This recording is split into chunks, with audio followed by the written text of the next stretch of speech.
Hello everybody. I want to talk about starting a new business. Creating a new business and becoming your own boss is one of the great ambitions for many. In fact, 2/3 of all millionaires own their own business.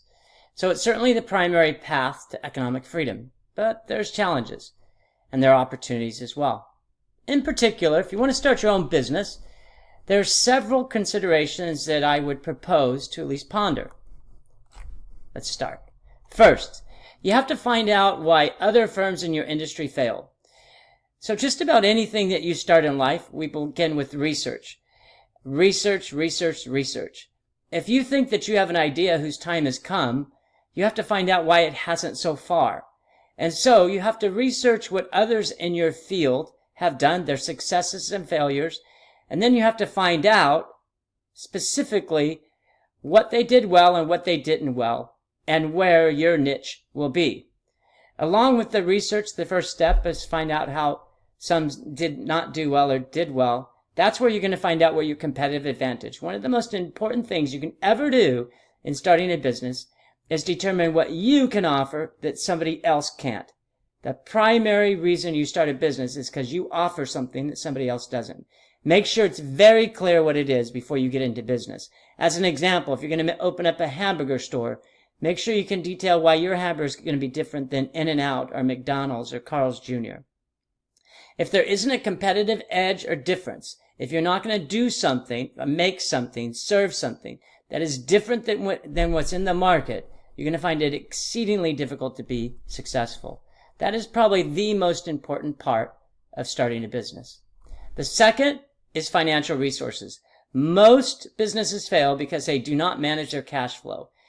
They often think that they just need 1 or 2 or 3 or 4 months worth of income or revenues to sustain themselves. Now we know it's about 6 months to a year at a minimum.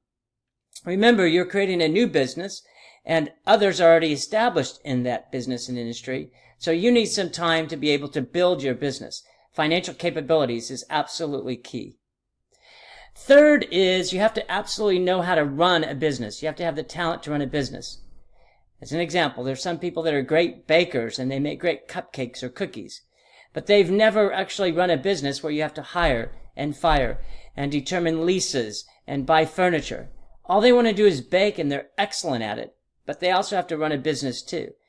You find out that when you have to run a business, it takes you away from your core function, which is making cupcakes or cookies. And you spend less and less time on what you really love and more time on running that business. So you have to have the talent of running a business and understanding how to run a business. Next is time. In starting a business, you will find it greatly consumes your time. This is because established businesses already possess the infrastructure and contacts, like customers, that allow the organization to run fairly smoothly. So new businesses require its owners to devote time to issues that often are outside of that. And so time is absolutely critical to manage your time. And I did talk about managing your time in another video. So if you get a chance, take a look at that, and it gives you some strategies on how best to manage your time. Finally, have a backup or contingency plan. Although this is the last of my list, it may be the second most important after financial resources and competitive advantage or third. You have to have a roadmap that details where you should be in a month, 3 months, and 6 months. The plan should give you options to do if you're not meeting those predictions on that date. For example, if your sales are projected to reach 100,000 in 6 months and you only reach 75,000, you should absolutely know the first, second, third, and fourth aspects that you can do to raise your revenues. So that's what it takes to open up a business. It is the best thing you'll ever do. It not only gives you financial freedom, but it gives you a great sense of accomplishment that you actually built something that actually may be sustained after you either sell the business or pass it on to your children if you have any. It's one of the most exhilarating accomplishments that you can ever have because you built it with your idea and you sustained it with your hard work. Think broadly, think strategically, and I wish you all the best as you look to open up your own business and making your own mark in the future. Thanks so much.